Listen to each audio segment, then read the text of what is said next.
I'm looking for the woman that brought this stocking to my Chris masquerade ball. I've seen this stocking. Oh, holy night. You're the woman. Candace, I can explain. no need to explain. All you have to do is convince Nicholas that you were me. No. It was supposed to be me in this dress. Maybe you're right. Hey everyone, it's Jonathan and welcome back to Every Version Ever. We're back to continue our Christmas-themed episodes for December, and this time I'm joined once more by Lisa Faye, and we're talking Cinderella. When I first decided I was going to do a series on the Christmas versions of stories we'd already done, I knew I'd have to do Cinderella. There are weirdly a bunch of Christmas-themed versions of Cinderella, a good chunk of them from the Hallmark Channel, and my original idea was just to pick a bunch of Hallmark versions and do them all in one go with Rachel Wagner of the Hallmarkies podcast. But then I found this one, A Cinderella Christmas. Lisa and I had already been planning to do a series on a bunch of different versions of Cinderella for a while. We'd been trying to make time to get to a few earlier this year, but our schedules were packed and never really aligned. But when we finally found a good time a few months ago, I was already pre-planning for Christmas episodes, and I'd come across A Cinderella Christmas. And there was just something about this one that was calling to me, so I threw out the idea that maybe we hold off on doing a regular Cinderella movie until next year, and we do this one first. And I'm so glad we did. This movie was one of those rom-coms that was bizarre and contrived at every step of the way, but it integrated the Cinderella theme really well, and as bonkers as it was entertaining all the way. This was not a Hallmark movie. I want to say it was Freevee. I think we watched it on Amazon Prime, so I'm not 100% sure who made it. But it was definitely a lot more bizarre than one would normally expect from a Hallmark movie. And if you're in the mood for a holiday rom-com that's so bad it's somehow great, I think Lisa and I can both enthusiastically recommend this one.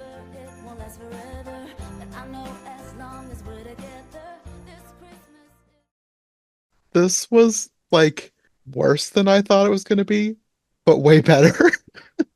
Right? Okay. Yes. In a nutshell, I went in for the worst. It was not great, but I had a wonderful time. There were so many times where I just had to stop and just laugh at how ridiculous this was. I'm telling you, I made my husband watch it with me, and we were both fighting at the beginning, and by the end, we were both we had a great time watching this. Yes.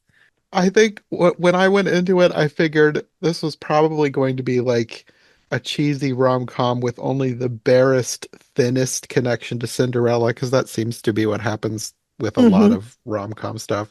But they actually did a good job weaving in the Cinderella stuff, even more than I expected them to. Yeah. Yeah. I was actually pretty surprised that myself. I thought that they would just have the basic, like, stepsisters, maybe, and then that would kind of be it. But yeah, I was pleasantly surprised. It was a ride. Yeah. Yeah. Did you recognize anybody that was in this? I did actually. When it first started and I saw the credits rolling, I'm like, okay, yes, I recognize some like standard Hallmark people. And then I saw Mindy Cohn, and I was like, oh my gosh, Mindy Cohn is in this. I'm absolutely in. What did you recognize her from? She looked vaguely familiar, but I couldn't figure out where I would have known her from. I knew her from Facts of Life. Okay. As a kid. That was just a show that I watched a ton as a kid. And so I knew her from that show. And then there was one other person, and now of course I can't think, and I didn't write it down. But yeah, I recognized a handful of people. But yeah, it was Mindy Cohn was with being the godmother. Spoiler alert for everybody. It was delightful. Yes. Yeah, I didn't really recognize anybody. There were people that looked kind of like vaguely familiar, and then I just looked them up and I was like, okay, maybe I know them from that. Like the main Cinderella character, Angie, was played by Emma Rigby, who she apparently played the Red Queen in Once Upon a Time in Wonderland, which I don't think I've seen a lot of Once Upon a Time, but I don't think I've seen Once Upon a Time in Wonderland, even though one of these days I feel like I need to do that for the podcast because I do so much Alice in Wonderland stuff. Right. Well, our initial thing with her was that we were trying to figure out where she was from because it was obvious that she wasn't American. So we were trying to figure out where, and finally we looked up, we're like, okay, she's from England. We were trying to guess whether it was Australia or New Zealand, but no, it turned out England, and which is fine. But the male lead, Peter Porte, he's been in a handful of Hallmark movies, and he's actually had one very, very small part in one episode of Parks and Rec. So I saw that, but it's been so long since I watched Parks and Rec that I couldn't remember that I'd seen him. yeah, he plays when Chris Traeger, who's Rob Lowe, he dates his coworker Jerry's daughter, Millicent, and they break up and he sees her again at a Christmas party and she brings her boy. I know way too much about the show. She brings her boyfriend and they were both whitewater rafting instructors and they're both like super like afraid of have any fat in their food. Yeah, it was bizarre. But yeah, he was in that role. Okay. Yeah. I vaguely remember what you're talking about, but I Yeah. would not be able to picture the scene very well. We've watched that show in its entirety probably 4 full times. Yeah. So I know. The only other person that I thought I recognized was Leslie Ann Down, who played his mother, Victoria Carmichael. I Yes. I could not find anything was like, yes, I've seen her from that. But she's somebody who's been in stuff going back decades. So I probably have seen her in something and her face is just vaguely familiar enough that I'm like, I know I've seen her before, but I can't think of why I recognized her. Right. Yes. She was the other name that I recognized. Initially, I was like, oh my gosh, Leslie Ann Warren. I was like, nope, wrong. Leslie Ann Down. Two totally different people. Because initially I was like, ah, and then I was like, nope, that's incorrect. So, yes. So, like, I mean, there was some other people that I had seen in, like made for TV stuff, like just vaguely, but I would never remember. It was never like that Mhm. strong, I guess. But there was just a handful of people. The only other one that jumped out at me, not because I recognized her, but because the last name was familiar, Lucy DeVito, who played one of her friends and co-workers. She's the Yes. daughter of Danny DeVito. Gotcha. That makes sense because she was one of the funny ones. Yes. So that tracks, yes. I had to laugh right off the bat when this thing started. You can tell this is like a California Christmas or some semi-tropical place because there's like palm trees and Hmm. just the saddest looking fake snow that I thought looked like leftover clumps of fake spider webs from Halloween. I mean, it was that's why when it first started, my husband and I were like, what have we gotten ourselves into? Oh no. And then you go right into the scene of her baking cookies when she's taking a pan out of the oven, and some of them are clearly upside down, like they were baked a while ago, and somebody just tossed them on a sheet. Just terrible. Just terrible. Yes. They're not even steaming, and she's like taking them off the pan as she just after she's taken them out of the oven, she's not reacting to heat. This like they're rock hard. Yeah. Just completely. Yeah. We were like, again, we were like, what have we gotten ourselves into? But we push on. And then the first genuine laugh after the laughs at ridiculous was her stepsister slash cousin walks in, says, "Did you just wake up? You haven't brushed your hair. Your muskrat is better groomed." I know. And then she's like, it's a bunny. Yeah. Her her derision at the rabbit in multiple scenes just cracked me up. Like, what do you have against this poor rabbit? Who basically contributed nothing to the movie other than just some cutaway shots because I think they just didn't know what else to do and they were like cut to the bunny. I But mean, he had almost as big of a role as their dad, so right. Well, I mean, like we said, the framework was there. I was like, oh, here's the first stepsister, but it ended up only being one, which was fine. mhm. You don't need both. I mean, it was fine. And then I was wondering if the parent was going to be evil, but no. He was just absent, Yeah, just like just not there. clueless. Absolutely. Like he has no idea his daughter is an evil, scheming megalomaniac. Yeah. Just completely blind to what's actually going on in his own house. So I was like, okay, that's fine. Yep. Okay, this works. That was my initial thought. I was like, okay, so one stepsister and a kind of bizarro stepdad. Sure. But I guess it's her uncle for real because he took her in when her parents died. Mhm. But it wasn't like they were really like forcing her to like she No, wasn't like the maid or anything. She was just doing all the work because the other girl was like shopping. yeah. I mean, they were both like basically employed by his company, which they're event planners, but her stepsister basically does nothing and lets her do all the work. Right. So Well, companies, because apparently he owned many, but we only knew about the. did they work for any other ones though? I know he had multiple, but we only like really talk Right. about the No, event planning. she only worked for the event, or yeah, well, she only worked for the event plan. I just thought it was funny when she was trying to say, I want to like take over. He was like, my companies, but it was all very vague. And he's like, I have all these companies. And I'm like, what? What? Yeah, they didn't explain anything other than the event No, planning, so I don't know what else he did. I know. It was I so guess weird. that's where he was for most of the movie, just off at one of his other many companies. Yes. So her cousin is named Candace, and everybody that works for this event planning company hates her. They all talk like she's awful and Angie's a way better person than she is. Mhm. And Angie has this plan that she's going to ask for the company for Christmas. And she tells Candace this, and then the next day her uncle announces he's retiring, and Candace has convinced him to leave the businesses to them together so she Mhm. can't have them herself. But she did this so that Angie would sort of buy her out, but not really. She wants her to work for her, and she says she'll give her the company when she gets married. And she doesn't even have a boyfriend at this point. So who knows how long she's planning on having her work for her. I, I I found that whole setup, frankly, bizarre because, Like a lot of things in the movie. yes, because Angie, the Cinderella character, explains at the beginning that she has money from her parents when her parents died. And she's been saving up and she has a pretty sizable, for lack of a better term, nest egg. So she could offer to buy the company from her uncle. And so when it was revealed that he has given it both equally to both women, the stepsister Candace is like, no, you have to work for me to earn it. And she's like, you want me to give you my dead parents' money? Which I thought was a bizarre way to say it. Instead of, because Candace like, I want you to buy me out. She's like, you want my dead parents' money? And I'm like, what? This is odd.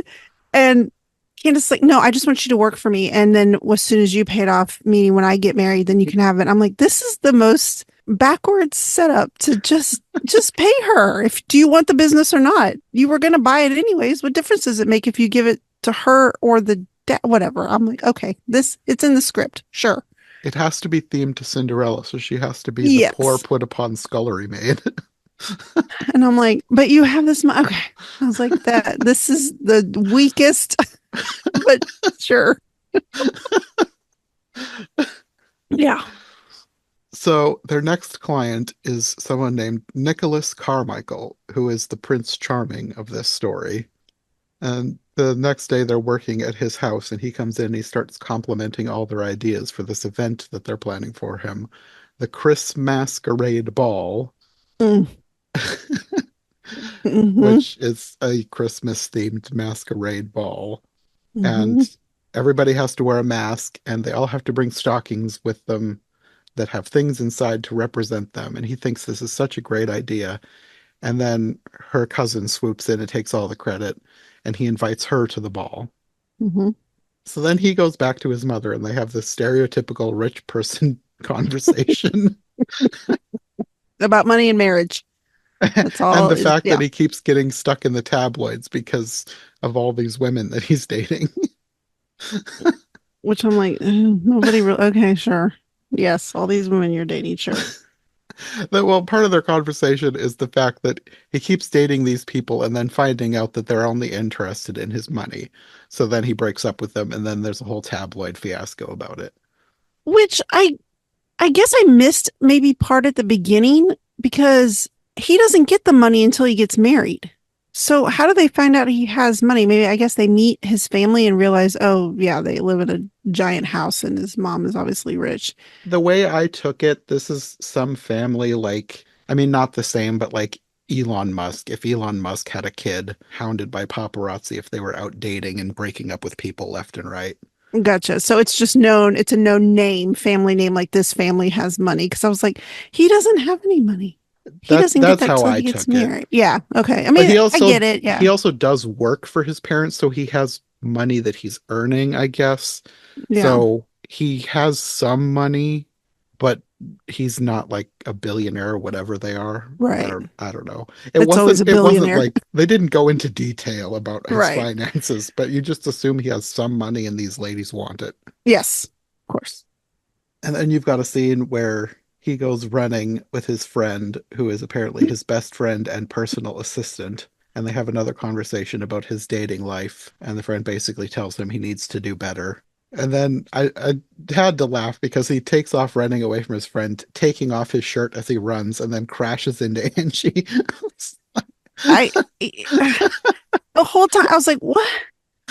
Why is he taking off his shirt? I'm like, and then of course she just stares at him like literally drooling. I'm like, all right, lady, come on now.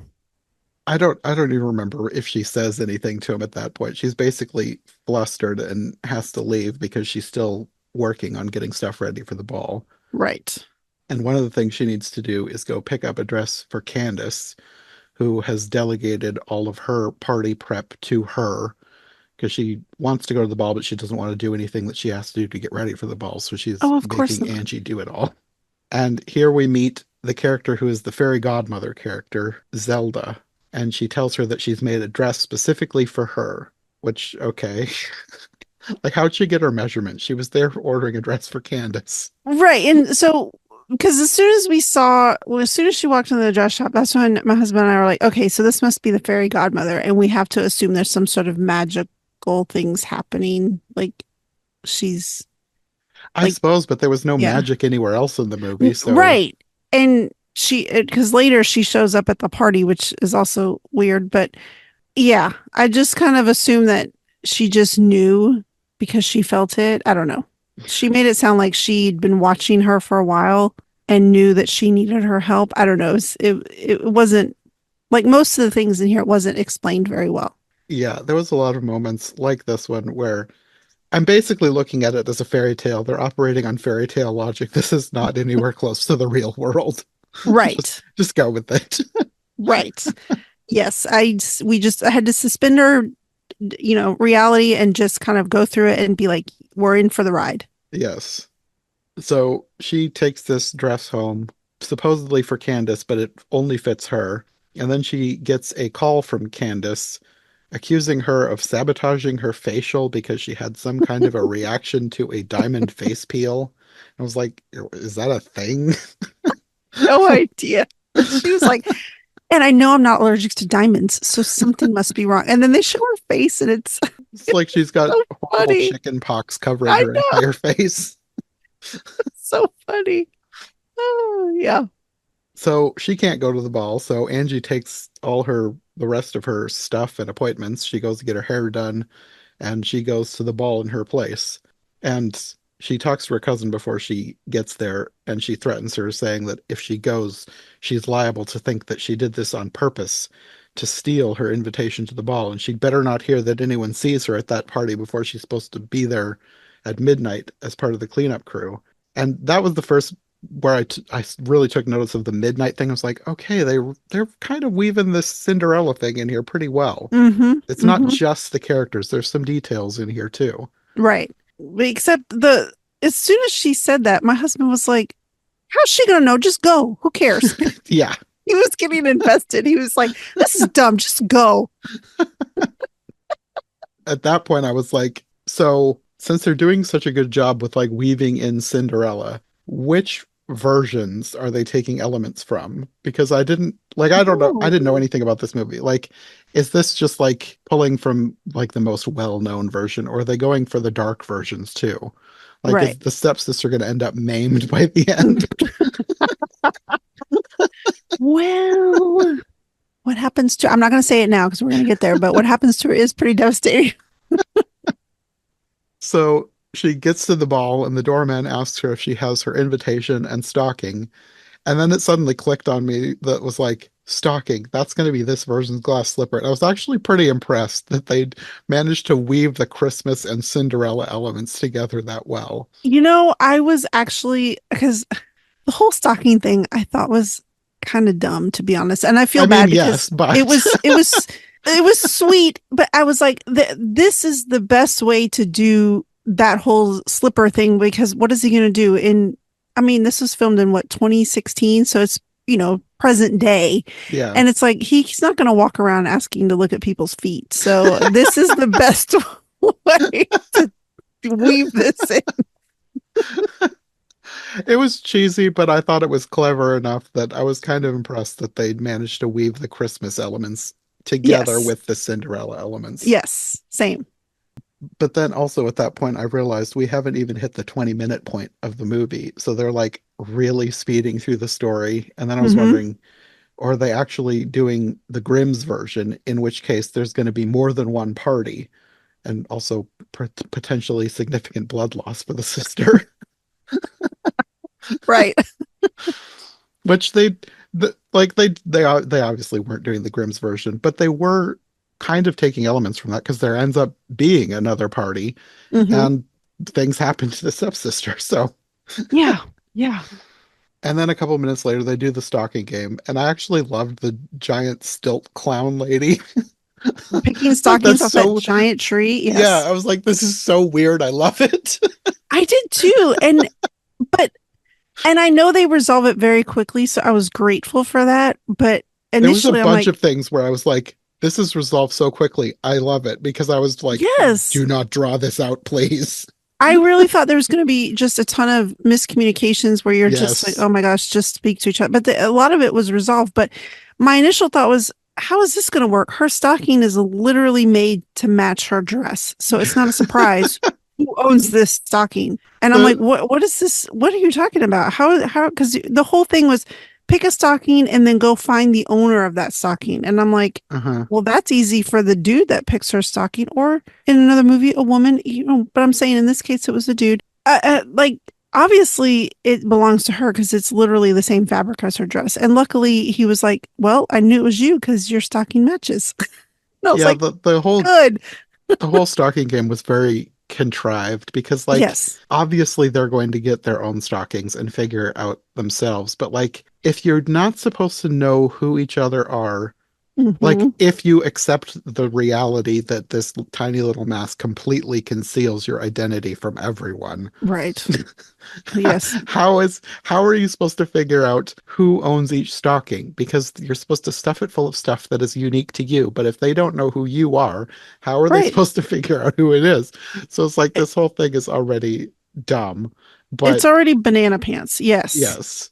But they didn't dwell on that, and they got through it quickly by having them recognize each other's stockings by the outside. Which I appreciated, because I was like, oh gosh, because I really thought it was going to be a long drawn out thing where the stocking is the whole thing. And I was just like, I wasn't in the mood for that. And because I mean, yes, it was cute. Like I said, it was cute. It was a neat way to incorporate the slipper idea, but I was just like, no, I don't want to go through pieces of the stocking like in detail. I don't want to do all this. And then luckily he was like, well, I knew it was you because this matches your dress, and moving on. Yeah. And I get why he doesn't recognize her, because they're literally strangers, but like, he's somebody who is famous enough to be in tabloids, right? How does she, like, it's just a tiny mask, how does she not recognize him? She has no idea who I thought she was pretending. Like, I literally thought she was pretending, but she literally has no idea who he is. I did too. And I was like, what? This is not like, this is, like I said, it's very Clark Kent, very Superman. It's like, it's only glasses. It's the same dude. Yeah. And, well, I mean, it makes more sense even with Clark Kent, because like, he adopts a whole different demeanor when he's Superman. This guy, he's just the same guy. He just has something over his eyes. Right. And I'm just like, what? And you know what, honestly, during the party, he's very charming and very sweet. And you're just like, okay. And then later, which I know we'll get to, he's totally not. And I'm like, you don't need this dude. Forget it. I thought the same thing through most of this. I was like, you don't need this guy. Forget him. Let Candace have him. Yes. But at the party, I was like, yes, I get it. Like we've said before, you have to suspend reality, because the rest of the movie, he's like, I fell in love with this woman. And I'm like, y'all were together for about 45 minutes. Y'all don't even open the stockings at the party. You have no idea. She could have had like blood vials in there and being like, these mean a lot to me. It's like piles of hair and fingernails and blood. And you're telling me that this is the woman. We don't know because you didn't open them. Basically, he talked to her for however long and found out she really liked her job, and apparently that made him fall in love with her. Yes, really liked her job, didn't know anything about jewelry. Yeah. And then midnight came and she ran away and they didn't even kiss. But he is ready to marry this woman. Okay. Yes, I'm in. 1000% I'm in. Money makes people do strange things. I'm telling you. But yeah, they talk for however long, and then it's midnight, and then his friend is calling an announcement that the winners have to come forward, and she realizes she's going to have to take her mask off, so she freaks out and runs off, leaving her stocking with him, and she still has his stocking. And she runs into the quote-unquote fairy godmother on her way out, who tries to convince her to stay, but she doesn't. Yes. Now, can I ask you a question? Okay. I get it in the story of Cinderella, she has to leave because, you know, she will change. Like the spell is over. Like she has to leave. I get it. Mhm. But is it just does she have to leave just because she can't let Candace, her cousin, find out she was there and she's afraid if she goes and takes off her mask, there'll be like photos or something? Because if they truly don't know who each other are, if she doesn't know who he is, then what difference does it make if he finds out who she is? Like, is it just because she's not supposed to be there? I think so. I think Okay, she just because doesn't want Candace to know. okay, which again, my husband's like, who cares about Candace? She wants Stay the with that family dude. business. Yes. Okay, because I was like, it. If she truly didn't know that he was, rich tabloid dude, then it shouldn't have mattered that she had to take her mask off. Because initially I was like, oh, she doesn't want him to know that she's the party person. But then I was like, no, because she's not supposed to know who he is either. And I'm like, well, what different? I guess it's just because he can't. It doesn't matter. I'm thinking too much about it. I was just I like, do the okay, same thing with so many yeah, things, and I did the same thing with a lot of other things in this movie. yeah. I'm like, okay, never mind. But yeah, she flees, but it's basically just so that she can quickly change into her uniform, because technically she's supposed to be working this party. But her staff doesn't even seem to know that she's been gone all night, because they come in at midnight to return some Yeah, stuff to the kitchen and they act like she's been there the whole time. But like, yeah, if your boss was gone for hours, for however long this party has been going on, and I would assume they would have to be coming and going from the kitchen, you would have noticed that she was never there. right. And they only had so in this is an event planning service that I guess also caters. So It depends. Like, I couldn't figure out exactly. I think the event planning person hires help for each event. okay, So like these two that we see all the time, I think they work directly for her, but I okay, think they hire out extra people. I'm that not makes sure sense then. exactly what their jobs are. Again, because they don't explain anything. There's not time. This is like a Yeah. tight 80 minutes, so we got to get through, and I get it. But I'm just like, okay, because three people, one of whom is in a dress attending the party, are going to handle this entire party of supposedly hundreds of people. Again, I'm thinking too much about it. There was a line later on the next day when he's trying to figure out who the mysterious woman could have been. And like, Mm, I think either him or his friend finally decide that it was probably somebody that had been working the party. So that's when he goes down to talk to her and her cousin to try and get the right. list of all the people that they'd hired. Yes. So you never see them in the Oh, movie, yes. Okay, that but makes sense now. yeah, you just assume that they hired somebody else to work all the different things that would need to be done at the event. See, I thought way too much about this when really it was just a very simple answer. Yeah, I mean, I do the same thing. Yeah. The more convoluted something is, the more I think too hard about it. Yeah, for reals. Okay. Now, okay, I feel better now. Okay. I did love the part though where she's back at the kitchen, she's working, she's splashing stuff on herself to make it look like she's been there all night. And then her cousin calls to make sure that she wasn't at the party, and she does the FaceTime thing.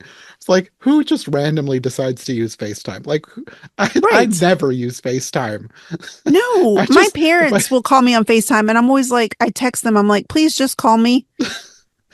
yeah, like that was so strange, but like I guess it's needed for this joke because she opens up FaceTime, her cousin looks at her and says, "You look terrible," and hangs up on her.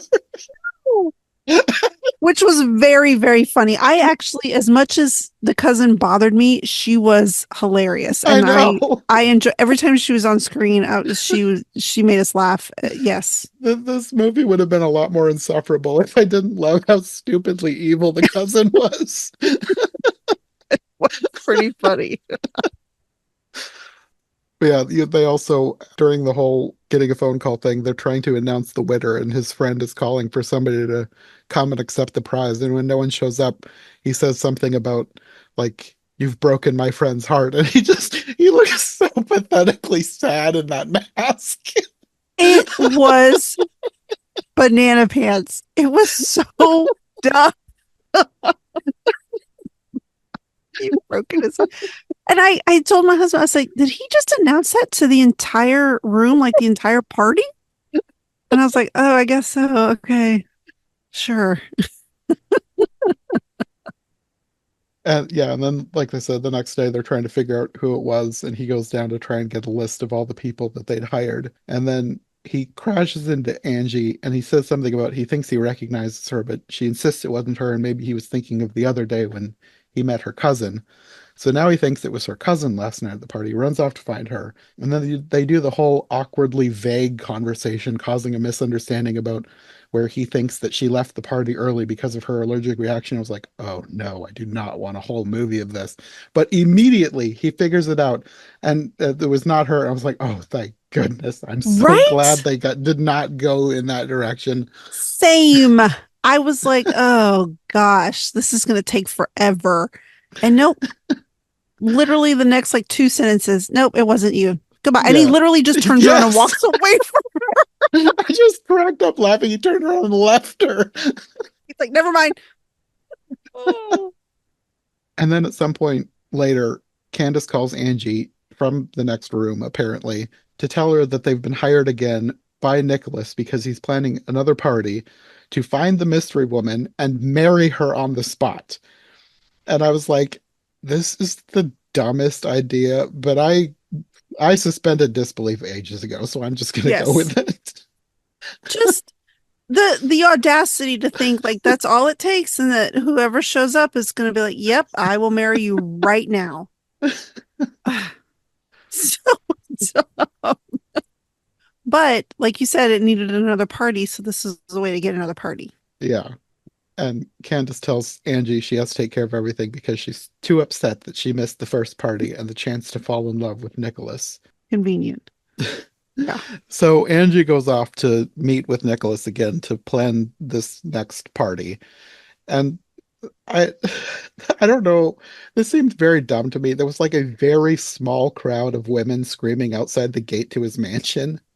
I Yeah. was like, this feels unrealistic, not because just that it's happening, but like if this scenario were real, there would be so many more women trying to get in to marry this billionaire. I It mean, wouldn't be just like 10 ladies. oh, I know, and then all clustered together. Like, but the fact that he goes like, I guess social media or something, and he just declares he's like, "Yep, I'm gonna find her and I'm gonna marry." And I'm like, why would you put that out there? Why would you let anybody know this? Like, go find her first and then Yeah, figure it out. Like, yeah. So a bunch of women, and she's trying to just drive in with her little like, what is it like, like some Toyota minivan thing. Tercel? I don't It know. was like some tiny little like roller skate car. She's just trying to like get past them so she can get in there.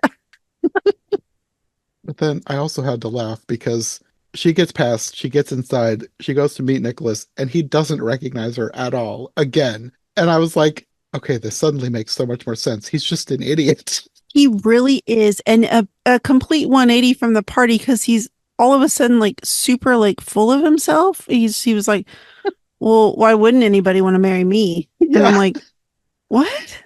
Who's this guy? Like he just turned into this, and so of course she actually is like super turned off by it. She's like, oh yeah, Understandably so. And I loved her same. reaction to this because he asks her if they've met, and she just looks at him annoyed and says, yes, several times.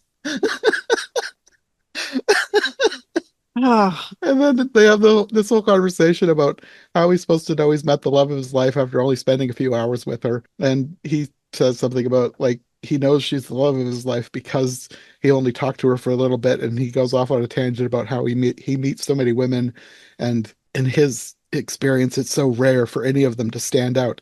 And she looks at him and says, in my experience, it's rare for you to remember a woman at all. I know. I was like, burn. Good for you. I died laughing. It was so contentious. I loved it because I was like, I was afraid that she was just gonna like just stand there and like make sad eyes at him because he didn't recognize her. But no, she eventually is like, oh my gosh, you're kind of a jerk in real life. Never mind. I'm good. And like he seems like momentarily miffed at her for pushing back, but then he like Yes. forgets all about it again and starts talking about the party. Yeah, he's kind of dumb. Yeah, very. Yeah. Yeah. But did you think that he sort of, because I know at the end of the movie, which I know we'll talk about, where he's like, I didn't know it was you, you know. I thought there was a moment there when she goes to leave and they shake hands that he kind of looks at her like, There were so many moments where that seemed like that's what they wanted you to think, like maybe he does recognize her. but I But guess no, then he you just turned know. around and didn't acted like he didn't Yeah, again. So I was never sure how much he was just pretending or right. what. Because I thought that was kind of bizarre because we were like, oh, so he knows and now he's going to spend the rest of the movie. Like every time we tried to guess how this movie was going to go, we were completely wrong. Me too. Same. So it was actually kind of nice in that way because It was. That's why yes, I ended up liking it more than I thought I was going it to. was it was predictable, but also not, which is bizarre. Yes. But yeah, So they have a whole conversation about this party that's a wedding, and she's asking what happens if he doesn't recognize the girl or if she doesn't want to marry him. And he's just assuming that any girl would feel the same way or something like that. And basically, like, who wouldn't want to marry me? And at this point, she's like over him. yes, And I'm like, oh, so that's how they're going to be using the last 45 or whatever minutes of this movie. She's going to hate him for the rest of the movie and then fall in love with him at the end, which kind of how it went. kind of. But then it felt like within like a scene or two, they were like joking around, like They playing they with kind each of were other. going back and forth. It was Yeah, very inconsistent. yeah. It was very hot and cold, and I couldn't keep up. But I was like, we've got like 40 minutes left. Let's just get through this. Yeah. It made me laugh though because at this point they leave on like a very chilly note, and she goes back home and she's like lining her rabbit's cage with magazine pages featuring him and all of the ladies that he dated or whatever.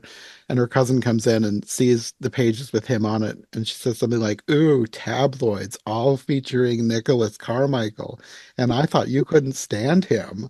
And I'm like, she's literally lining her rabbit's cage with pictures of him for the rabbit to chew up and pee on. Yes, What yes, about this scenario says anything other than I hate this guy? right. It's like, yes, I want my rabbit to poop on his face. I thought it was brilliant. I loved it. So then Candace says she wants to return the dress that she bought for the ball, the dress that Angie had worn. Mm, So she goes to get it for her, and she recognizes it as the dress that's all over the internet, apparently, because somebody took a picture of her from behind, and this dress matches the mystery stocking. So she's put two and two together, and she wants to use it to take her place and marry Nicholas. of course. And I thought she was lying about the returning the dress, but she apparently did return the dress. Yes. I thought it was a trick, but I guess not. Again, I didn't understand why, but if you paid for, I'm like, maybe I missed something because I'm like, you paid for it. What? Okay, never mind. I was like, it doesn't matter. It just doesn't matter. Yeah. So her whole scheme is that she wants to trick Nicholas into marrying her, and she wants Angie to help her because if Angie will help her, she'll leave her the business when she's often married. And Angie agrees because at this point she can't stand him anyway, and Hmm. she tells her rabbit not to judge her. Hmm. So the next day she's putting together decorations for the party, and Nicholas comes to talk to her. He says something about he remembers her now, and it seems like he still suspects that she's the person from the party, but she tries to throw him off, and then Candace shows up, and then they tell him that she was actually the mystery woman, and he buys this way too easily. Mm-hmm. And now it's on the news, and his mom is showing up to find out who this woman is, and she's talking to Candace about her, and they're talking about business, and Candace says something about giving her business to her underprivileged cousin who has lived with her since her parents had died when she was 6. And you could tell the way that she's so flippantly talking about her business is like setting off some red flags for Nicholas, because the Mm-hmm. mystery woman was all about hard work, and Candace seems to be quite eager to not work. Right. And she's not fooling his mother either, so she calls him away to chew him out. And Angie overhears her saying something about getting married in order to claim his inheritance. And he notices that she heard, and he tries to talk to her, but she tells him he doesn't need to explain anything, and she leaves.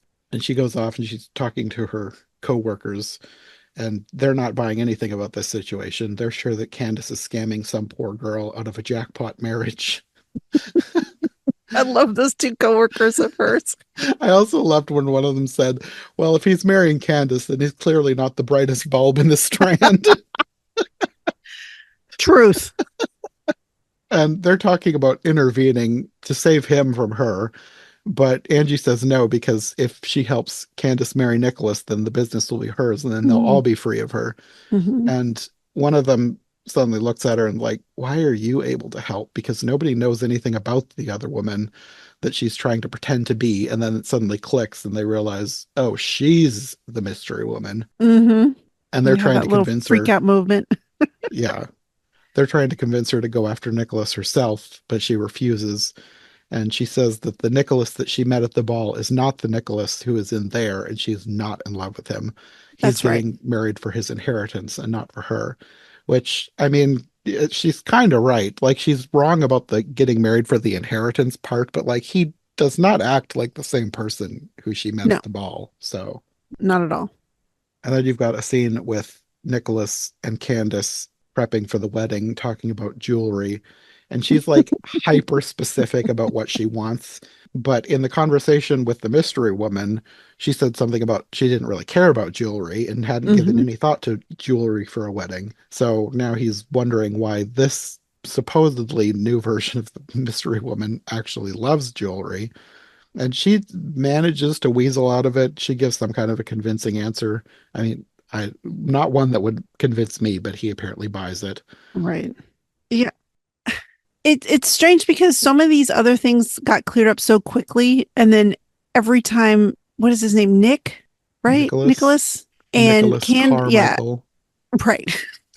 Every time him and Candace are together, it seems to be, other than that one scene where she's like, "No, I wasn't there at the party," and he just walks away from her. It's so exhausting because you're just like, it's obviously a lie. Like, why do you? Ugh. But again, we just have to just keep going with it because we know it's going to work out. We just have to get through it. And so I'm like, because the whole time I'm like, this is dumb. It's not her. You should know this. Okay. There's so many points where it was like, this is so dumb. It can't get any dumber. But then it somehow does, because at Yes. this point, she's realized that she can't keep this ruse up by herself too long.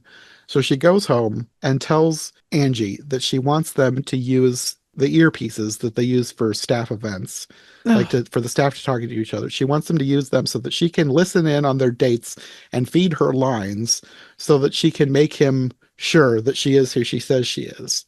It's like, oh, good grief. This is like a this is like a Disney Channel plot. They were like, you know what? We don't just want Cinderella. We want to throw in Cyrano de Bergerac. So we're going to do a crossover. Because we were just like, what? No, this isn't happening. And then, yes, there's a whole, not montage, but there's a whole set of scenes where Angie's got that dang earpiece in and she's trying to coach her through everything. It's so dumb. It was so dumb. Yes. And Cyrano de Bergerac is probably a good, like, I was trying to think while I was watching this, why does this remind me of something else? The only thing I could think of was have you seen Cinderella 3, the Disney direct-to-video No, thing? It kind of no. reminded me of that a little bit, because part of that plot is, that movie is weirdly good, but for bad reasons. It involves the stepmother stealing the fairy godmother's wand and rewinding time so that she can replace Cinderella with Anastasia, so that Oh my Anastasia can get goodness. the prince instead. So you've got this whole convoluted thing where Anastasia is trying to pretend to be Cinderella. Oh It's like gosh. that kind of reminds me of this, but it also wasn't exactly the same. But Cyrano de Bergerac is probably a better one-to-one comparison as to what the second half of this movie is. We we were like, it's Roxanne. It's oh gosh, this is gonna go poorly. It was so dumb because like you had all of the scenes that you're talking about with her them feeding each other or her feeding her I keep wanting to call her stepsister, her cousin lines. It culminates in her insisting that they do an in-person proposal, and she wants to use a selfie stick to film it, and then she ends up knocking the ring into the pond and insisting he buy her a new one. And I was like, at this point, he deserves her. This is For beyond dumb. reals. For reals. It's so funny you say that because you just unlatched like a memory where my husband was like, these two deserve each other. They're terrible. Yeah. And then at some point, they get to discussing the contents of their stockings, and she's feeding her lines about what was in the stocking and what each thing could mean. And like, even though Nicholas is an idiot, and I don't think Angie deserves to end up with him, I'm like, they've gone so far into this. I'm like, she's complicit in this. And even if he wasn't an idiot, if I were him, I'm assuming this ruse is going to eventually be uncovered because why would it not be? There's like no Right. coming back from this. Like as much as Right. Candace is lying, half of her lies are coming straight from Angie. And why would he want to marry somebody who is so willing to lie to get him into a marriage he doesn't want? I'm telling you, the whole I don't know why any of these people would want to be together after No, all this stuff comes out. no, no. This is like as entertaining as it was, I was not rooting for anybody to end up with anybody. No. And then I don't really know how much time is passing here. Like, it's obviously days, if not weeks. And you can tell that at some point, Nicholas is having second thoughts. And he's like going to Angie and talking to her about how he doesn't think he's in love with Candace, but he thinks he's still in love. Like, and not obviously saying that he's in love with her. Hmm. And then you have them like ever so slightly leaning in towards each other, and then they hear Candace and pull away. And then Angie tells Candace later that she wants to come clean, but Candace basically tells Angie everything that I had been thinking. Like they passed the point of no return a long time ago, and Right. he's not going to want to even be her friend if he knows that she's been lying to him. Meanwhile, Nicholas is talking to his friend, and he's definitely suspicious that the woman at the ball was actually Angie, but he's he's almost too, I don't even know if this is the right word, nonchalant about the possibility that Candace and Angie are lying to him. Like it feels like he's looking at the situation as if he's afraid to make the wrong choice. But if it were me, I'd be looking at the situation like these two people are lying to me and they are trying to, one of them is trying to marry me. I need out. Right. Like even if it wasn't Angie that was at the party, it would be clear or it should be clear that she's trying to assist a fake person Yeah. to do so together like I'm like why do you even talk to either of these people? They're trying to pull one over on you. Yeah, exactly. So then he starts rooting through the mystery stocking, trying to figure out who it is from the items that are inside. And he finds a matchbook for a restaurant, and they go to eat there. And then on the way back, he spots the dress in the window of the shop that Angie had gotten it from. They go inside, and Max knows the owner, Zelda. He says they've been using her for tailoring for years. And Zelda confirms everything. The mystery woman was obviously Angie. Candace has been lying to him, so he buys the dress from Zelda and goes to confront Candace. And he puts the stocking in front of her, asking her to explain the items inside, and she wants to leave and make a quick phone call, but he won't let her. He just insists that she pull things out and explain them. And I had to laugh because the first thing she pulls out is the photo of the bunny. The photo has the name Jenny written on the back because the buddy's name is Jenny, and she's like, "Oh, my ferret, Juicy." Wasn't juicy. I died. I died laughing because then she's like, "Oh no, he's dead." The I miss whole it. thing. I loved also his deadpan response. It's a bunny. Yeah. Oh, it was gold because I love that because she was you're right. She was like, "Can I just make a quick call?" And he was like, "Why? To go call Angie?" She's like, "What?"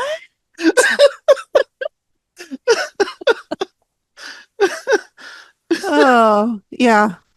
So obviously she doesn't have any idea what any of the stuff with the stocking means. So she quote unquote comes clean and says that she doesn't know anything because she delegated the filling of the stocking to Angie. And he's still not buying it, so he tells her to try on the dress. And the dress, as Zelda said earlier, was made for Angie. It doesn't fit Candace.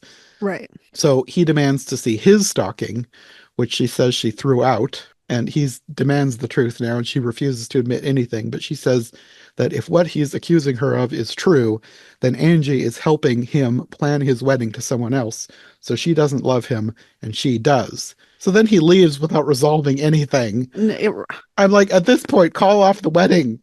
Yeah, at this point, stop talking to both of them. Yes, Put the exactly. check in the mail and call it a day. End We're the done. party. Don't even do this. For reals. So now he's going to fight Angie, and they have a fight. He basically accuses her of being a gold digger on Candace's behalf. And she leaves angry and goes to the cemetery to talk to her parents. And I don't know how much time is passing here. There's like at least 2 days are passing between all of this stuff because like some scenes are at dusk and some Right. some scenes are in broad daylight. So at minimum 2 days are passing here, and they're still going through with this wedding. And I'm like, why? End it. It was so bizarre because we were both yelling the same thing. Like, why are you still doing this? Just cancel or just turn it into a party. Like, it doesn't Yeah. have to be a wedding. You could still just have if you've already paid for it, all the deposits are done, all the food is being just have a party. You don't have to get married. No one has to get married. Stop. So now it's the day of the wedding. Nicholas is talking to Max, and he basically says that he thought if he didn't call the wedding off, Angie would be forced to tell him the truth. But she's just letting him marry Candace, so she must truly not love him. I'm like, this is the dumbest way to find this out. The theory, like the strategy on this is just ridiculous. So I guess I'll marry her since she's forcing my hand. What? Don't marry anybody. It's fine. And what is it before or after when he tells his mom he didn't want the inheritance? I don't know. It was so convoluted. It is after this, but Okay. so like I'm not sure exactly how much he knows because after this, Angie has finally come around. She's going to go and confess everything, call everything off, and whatever. She goes to see Candace first as she's getting into her wedding dress, and she's basically ordering her to help, but Angie refuses. And her friends see something's going on, and they run off to go and tell the DJ to turn on Candace's mic because she's already mic'd up for the wedding. Why? Why are you mic'd up for the wedding? No one needs to hear you that bad. Like we all know what you're saying up there. We don't need a microphone to, you know what I mean? Like that whole thing was bizarre because I'm like, why do you have a microphone on? I think a lot Why? of people do that if they are filming the wedding and they want And good that's audio for true. later. I Okay. don't know that. I don't think I've ever been to a wedding where everybody was mic'd up. I think if they wanted to, they would No, just have a microphone in between them. you would hear everyone's mouth sounds and like breathing and like little burps and stuff. Like I wouldn't want any of that. Like, you don't need to be mic'd. No. But because they had the DJ turn on the mic, everybody hears the confrontation. Which was wild. I Yeah, loved it. they hear Angie confronting her about everything they've been doing. They hear that she's quitting her job, basically giving up her chance to own the business. And this includes their dad. He's also overhearing this. And she's refusing to go along with this scheme. And she tells her to leave. She says she's going to go talk to Nicholas. And then Candace like throws her out the door and locks it. And I'm not sure where they are, but like I'm assuming this is like the back of the house. So even if this is like a back garden, she could just walk around the house. Thank you. Thank you. So, The fact that she's standing there banging on the door, my husband and I were like, walk around to the front. You're not trapped. but then she stops banging when Nicholas enters. And she's like, I don't know if she's like silently listening or what, but he comes in. He's not dressed for the wedding. He says that he's declining the inheritance. He wants to prove to her and anyone who doubts them that he's not getting married for the money. And of course, she hates this idea because she wants the Right. money. She tries to talk him out of it, but then he calls off the wedding. And then his mom appears and tells Candace that her mic is on, and she like collapses on the floor like a toddler. Yeah. And then his mom goes to find him, and she tells him that she's signing over the inheritance even though he's not married. His decision to not get married showed more maturity than getting married would have, and she encourages him to go after Angie instead. Mm, no. Like if that would have you could have done that years ago and been like, I declined the inheritance. Oh wait, I got it. Yay. But can I just go back? Because I'm gonna tell you that this when Candace gets busted from the microphone and finds out and she collapses to the floor and her dad walks in and he gives her this look like he finally kind of sees like what she's been doing and kind of who she is for real. She looks so sad for just a second. And I felt so bad for her because I was like, I love a good villain scene where the villain gets their due, like gets their just desserts. I love it. Because, it's all low stakes. All of these movies are such low stakes. So when the Hmm. villain gets their due, I love it. But she has that little moment where she's like, she just looks sad because she also realizes she's kind of terrible and her dad sees it. And I don't know, I just felt really bad for her in that moment. I know. Her whole 180 at the end, to me, Yeah. it made almost no sense. Like, I love a good No. villain redemption story, but this did not feel like a good villain redemption story. This felt like a No, cop that out. part didn't. I just really like that scene with her and her dad because it seems like for just a split second, she kind of regrets it a little bit because her Uh-huh. dad sees it. Yeah. But no, her whole thing at the end where she's like, oh my God, this is amazing. No. Yeah, because that night Angie goes home and Kansas is there with her dad, and she's apologizing and basically saying that she only did what she did because she thought her dad loved Angie more than her, and because they were too similar, they shared a passion for business or whatever. That And was she dumb. always felt like she was second fiddle to Angie. So somehow she thought this was the way to solve that. Yeah. Dumb. Dumb. And her father basically says something to the effect of all she needed to do was be herself. And I'm like, what is this? Dumb. That's why I was like, the actual redemption part did not make sense, but that little moment I was fine with. But that whole thing, I was like, come on now. Absolutely not. You were terrible. No. The whole scene, like everybody is so low key if you actually stop and think about what this is actually about. Because this is the kind of conversation you have when there's like a minor misunderstanding or a fight about somebody acting out for attention, or you broke something and you're too proud to apologize. This is not the kind of conversation you have when your daughter was planning a long con spanning weeks, tricking a multimillionaire into marrying her and roping her cousin into going along with it so she can get the family business all to herself. Right. And realizing that your daughter has done Jack for years and is taking credit for it. Like, yeah, all of it together. Yeah, it's not that heartwarming. I just had to laugh at how ridiculous it was. Like Yes. this, they play this as if it's supposed to be touching. They have what seems to be a tearful hug, but there is not a tear in anyone's eye. I No. looked like they have sad looks on their Mm. faces. Yes. And then their dad says that they need to leave them alone. And Angie's like, them? And Nicholas comes around the corner. Apparently he was there this whole time, just hiding around the corner, listening to them make Just up. being sneaky. And then he tells her that he had just been hoping that she would tell him the truth on her own. And she says that she did, just a little late. And he says something to the effect of that women always just want his money, and he didn't know what to do when somebody didn't want his money. Dumb. Okay, whatever. Again. They basically both say that they didn't know that someone like the other would want them, and then they confess their love to each other, and he tells her to look in her stocking, and it's a ring, and I was like, I hope that's not the ring that fell in the pond, and he's just reusing Right? it. Yes. Because as soon as he said, look in your stocking, I was like, oh, it's going to be a ring. And Yeah. then I'm like, oh, I wonder if it's going to be the pink ring that the other girl wanted with like fish guts on it because it got thrown into that pond. And one of those koi fish ate it. So then he proposes, and she says yes, and we cut to a Christmas wedding, and I was like, did they get married the next day? Or is this a year later? I hope it's a year later, because this is really dumb if they got married the next day.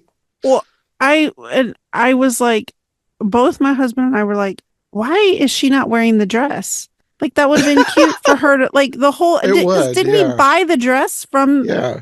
a like? I was like, that's the whole moment where it comes full circle, and she's wearing the dress, and my husband's like, why are they on the porch of the house? And I'm like, oh, remember that's when they almost kissed? Not really, because they didn't actually kiss. And I'm like, so that's where they got married. But that was it. We were at the end, and I was like, this is the best movie we've ever watched together. This movie was so dumb, but I was entertained the entire way through. I'm telling you, I really, as much as I've talked noise about it, I really liked it. And I'm like, I'm gonna watch this every year now. And I'll be like, yes, it's time to watch a Cinderella Christmas or whatever it's called. I don't know that I would watch it every year, but if somebody was looking for a recommendation of a like so bad it's good movie, this is perfect. Yes, I thoroughly enjoyed myself. I was like, this was a winner. And I was not expecting that. I was expecting to Mm-mm. be like mildly annoyed at plot contrivances, but I was not expecting it to like somehow be good at the same time it was being bad. Yes. Yeah. Like I mean, I know I've said this already several times, but we had fun. Yes. We enjoyed it. As dumb And as it was and as ridiculous. Yeah. a big part of that was the cousin. Yes. The cousin, the coworkers, Yes. and there were times when even the lead, Peter Porte, was funny because his facial expressions where you were just like, you're so dumb. Also Angie too, like her Yeah. reactions to him, the Yeah. scene where she's just looking at him like he doesn't remember her and she's Yeah. just shocked. And then her Yeah. comeback line about in her experience it's rare for him to remember a woman at all. Yeah, there was some good one-liners in this movie. So yeah, it was good. I liked it. Yeah, somehow I did too. We're all very shocked, pleasantly shocked. Yeah. So if anybody's looking for a really good bad Christmas movie, this is the one. Yes, two enthusiastic thumbs up. Yes. Yeah, definitely.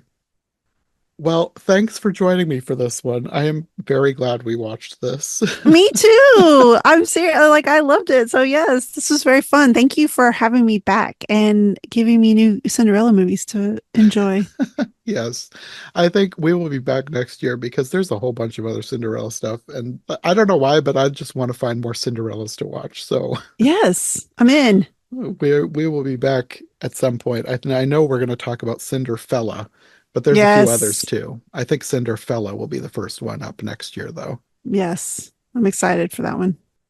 Okay, well, until we get to Cinderfella, do you want to let people know where they can find you if they would like more from you? Yes.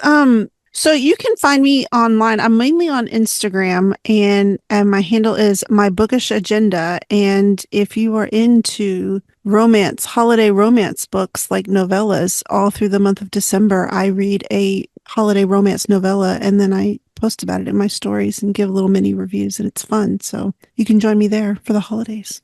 Yeah. Okay, well, I guess we will see you next year to talk Yeah. about Cinderfella. I'm so excited. Yes. Thank you. Thank you for having me. Thanks for listening to Every Version Ever. If you enjoyed this episode, make sure to subscribe and follow my co-hosts as well. My Linktree and all of our links will be in the description below. If you want more of my content, all my podcasts are available on YouTube as well as most podcast platforms. If you enjoyed this show, check out one of the other podcasts or check out my Patreon for bonus and extended episodes you won't find anywhere else. We'll be back soon with another brand new episode, so thanks for listening and we'll see you next time.